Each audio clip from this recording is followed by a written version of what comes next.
Good morning, 11th class. Today we will continue our chapter forms of market. Forms of market के अंदर बेटे आज हम करेंगे third type of market, that is monopolistic competitive market. देखो बेटे, अगर आपसे कोई पूछता है what is the current market situation, what is the current form of market at present, तो बेटे वो कौन सी है बेटे? Monopolistic market. पहले मैं आपको वैसे ही प्रैक्टिकली इस टॉपिक से कनेक्ट करूंगी. तो बेटे यहाँ पर बेसिकली मोनोपोलिस्टिक मार्केट कौन सी होती है? यहाँ पर जैसे हम अपने आसपास देखते हैं बेटे, there are so many sellers, so many buyers of a product and product are different from each other product. अब देखो बेटा, रियल लाइफ में भी तो ऐसा ही हो रहा है. हमारे पास कितने सारे सेलर्स हैं जो सेम प्रोडक्ट बेच रहे हैं, जो बेसिकली सेम प्रोडक्ट का मतलब सेम क्वालिटी से नहीं है या सेम नाम से नहीं है. सेम इन द सेम का यूसेज क्या है? सेम. चाहे आप लक्स की शॉप खरीदिए चाहे पीएस की खरीदिए, वर्किंग तो दोनों की सेम ही है. ठीक है. तो बेटे एट प्रेजेंट बेटे हमारे पास जो फॉर्म्स ऑफ मार्केट है वो कौन सी है बच्चों? Monopolistic market, where there are more seller, बहुत सारे सेलर्स हैं, बहुत सारे बायर्स हैं. कहीं ना कहीं बेटे हर एक सेलर का प्रोडक्ट दूसरे से क्या है? काफी डिफरेंट है. तो बेटे इसी को ही हम लोग क्या कहते हैं? Monopolistic market. रियल लाइफ के अंदर बच्चों मोनोपोलिस्टिक मार्केट की सिचुएशन ही होती है जहां पर क्या होता है? It is a form of market where there is many sellers, many buyers of the product and the product is differentiated from that of other. और कहीं ना कहीं हमारा जो प्रोडक्ट होता है वो दूसरे से काफी क्या होता है? अलग होता है. अब हम बात करते हैं features of monopolistic market. First है स्टूडेंट हमारा large number of buyers and sellers.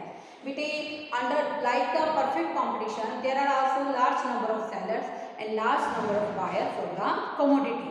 Second है स्टूडेंट हमारा प्रोडक्ट डिफरेंशिएशन. अब ये प्रोडक्ट डिफरेंशिएशन का मतलब क्या है? एट प्रेजेंट बेटे बेसिकली हम बात करते हैं there are so many product which are different from the other, जो कहीं ना कहीं एक दूसरे से क्या है? अलग है.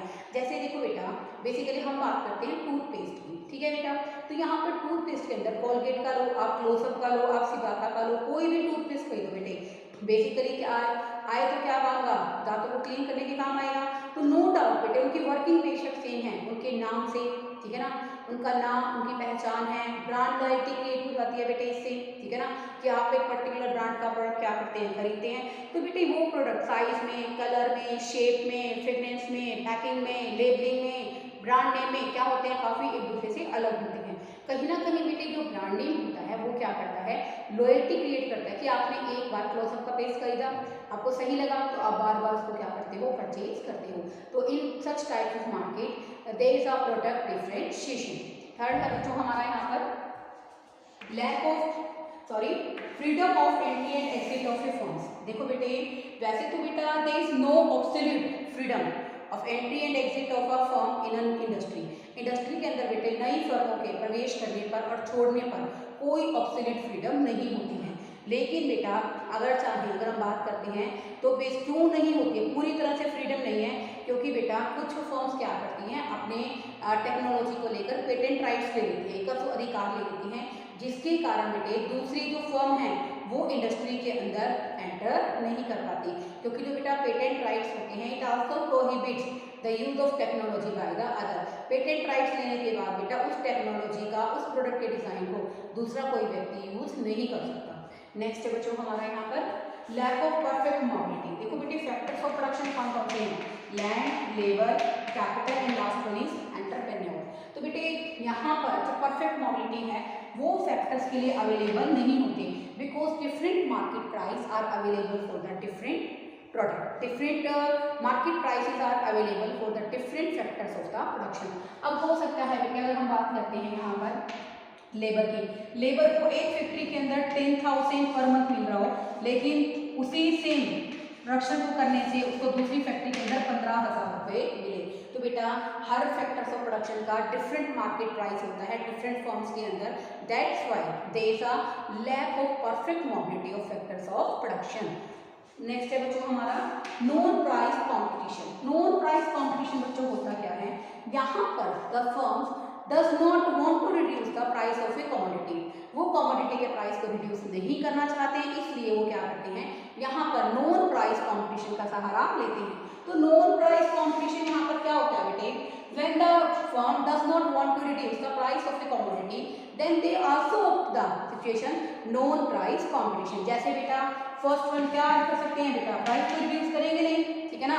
स्कूल्स के अंदर एंटरटेनमेंट प्रोग्राम्स करवा देते हैं जिसके कारण उनकी ब्रांड इमेज डेवलप हो जाती है, ठीक है ना। जो सेलिब्रिटीज हैं, सेलिब्रिटीज का मतलब यहाँ पर क्या है बेटे, जो बेसिकली अभिनेता अभिनेत्री हैं, एक्टर एक्ट्रेसेस हैं बेटे, उनके थ्रू अपने प्रोडक्ट को क्या करा देते हैं, लॉन्च करा देते हैं, आफ्टर सेल सर्विसेज प्रोवाइड कर देते हैं बेटे। तो इन सब से अपना जो गारंटी वारंटी पीरियड है उसको बढ़ा देते हैं। तो इन सब के कारण भी बेटा क्या होता है कि बेसिकली यहाँ पर फर्में अपने प्राइस कम नहीं करती, लेकिन उसके बावजूद भी क्या हो जाती है, फर्मों की सेल बढ़ जाती है। नेक्स्ट है बच्चों यहाँ पर हमारा lack of perfect knowledge. Perfect knowledge is not available. हम लोग कह देते हैं कि बेसिकली बायर और seller have the complete knowledge. No, buyer और seller have no complete knowledge. Particular buyer को तो कोई नॉलेज नहीं होती, because there are different products are available in a market at different prices. Different price पर बेटा different products क्या होते हैं बच्चों, अवेलेबल होते हैं। That's why we don't know about the price and availability of the product, so that we can't say there is a perfect knowledge about the market. Okay, क्योंकि बेटे there are different variety of goods. अब किसी producer ने तो बेटा raw material किस quality का use किया है, दूसरे ने दूसरे तरीके का यूज किया है, देन वी कांट डिसाइड कि किसका प्रोडक्ट दूसरे प्रोडक्ट से क्या है बेटर है। इसके अंदर बेटे एक पॉइंट और लिख सकते हो बेटा, ये आप लिखोगे सेलिंग कॉस्ट। सेलिंग कॉस्ट कौन सी होती है बेटे, which also promote the sale of a commodity. जो सेलिंग कॉस्ट है, सेलिंग कॉस्ट क्या होती है बेटे, सेल प्रमोशन एफर्ट्स के लिए होती है। जब बेसिकल सेलिंग कॉस्ट बेटा, क्योंकि एडवर्टाइजमेंट के थ्रू कंपनी क्या करती है, कस्टमर्स के अंदर अपनी ब्रांड लॉयल्टी क्रिएट करती है ताकि वो बार बार कंपनी का क्या करें, प्रोडक्ट खरीदे। बेटा सेलिंग कॉस्ट में जैसे एडवर्टाइजमेंट है बेटे, कंज्यूमर को एजुकेट करता है how the product is different from the other. तो बेटे यहाँ पर हर एक फर्म को क्या करनी पड़ती है, सेलिंग कॉस्ट बियर करनी पड़ती है। अब हम बात करेंगे बेटा यहाँ पर डिमांड कर्व किस तरह से होता है। देखो बेटे यहाँ पर बेसिकली जो डिमांड कर्व होता है बेटे, it just like that is a demand for monopolistic firm. क्यों होता है बेटे ऐसा, क्योंकि बेटा आप सबको पता है कि अगर कोई भी प्रोड्यूसर अपने प्रोडक्ट की ज़्यादा क्वांटिटी को बेचना चाहता है तो उसको बेटा क्या करना पड़ेगा, प्राइसेस कम करने पड़ेंगे। That's why the demand curve is elastic. Elastic होता है इन केस, किस केस में होता है बेटे, प्राइस कम करोगे तो क्वांटिटी क्या हो जाएगी बच्चों, बढ़ जाएगी। ओके, तो बेटा यहाँ पर अगर हम बात करते हैं, इसमें कंपैरिजन बनता है बच्चे कि बेसिकली मोनोपोली में भी आपने बोला कि मैडम आपने बोला कि भी प्राइस और उसमें रिलेशनशिप होता है इसलिए इसका स्लोप डाउनवर्ड है, यहाँ भी डाउनवर्ड है। अगर हम बेटे दोनों की कंपैरिजन करते हैं, ठीक है, जैसे मैं आपको यहाँ करके बताती हूँ ताकि आपको समझ भी आए, दिखाई दे, ठीक है बच्चों। तो यहाँ पर बेटे ये जो कर्व है that is also the demand for monopoly market. Okay, इस और इस कर्व में डिफरेंशिएशन क्या है, यही कर्व हम लोग यहाँ से बना देते हैं, ये बन गया बेटे मोनोपोलिस्टिक का।